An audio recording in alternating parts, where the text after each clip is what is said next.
खासगी बस आणि पिकअपचा अपघात झाल्याची ही दुर्घटना आपण आता बघत आहोत। नाशिकमध्ये पहाटेच्या सुमारास ही दुर्घटना घडली।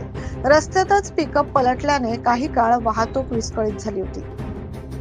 पिकअप वाहनाचं मोठ्या प्रमाणात नुकसान झाल्यामुळे नुकसान भरपाई मिळावी अशी चालकाची मागणी आहे। पाहूया सविस्तर बातमी। नाशिक शहरात गेल्या काही दिवसांपासून अपघाताचं सत्र सुरूच असल्याचं पाहायला मिळतंय। खासगी कंपनीच्या बस चालकाचं नियंत्रण सुटल्याने एका पिकअपला जोराची धडक त्या बसने दिली। ही घटना आज पहाटेच्या सुमारास त्र्यंबक नाका येथील पिनॅकल मॉल जवळ घडली। पिकअप रस्त्यातच पलटल्याने काही काळ वाहतूक विस्कळीत झाली होती। गोळे कॉलनी येथून औषधांचं पार्सल इगतपुरीकडे घेऊन जात असताना हा अपघात झाल्याचं कळतंय।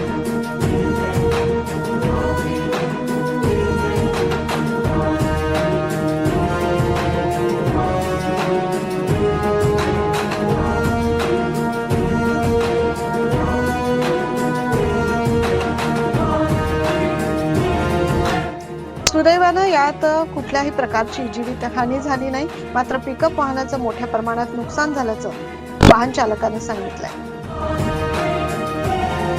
मेडिसिन घेऊन गोळपालीचं मेडिसिन घेऊन गोडी इगतपुरी वाटतो।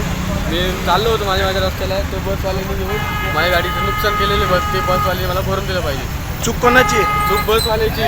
माझी गाडी अर्धी पास झाली होती, अर्धी बाकी होती, तो त्याला त्याचा ब्रेक लागला नाही, माझी गाडी पलटी केली झाली।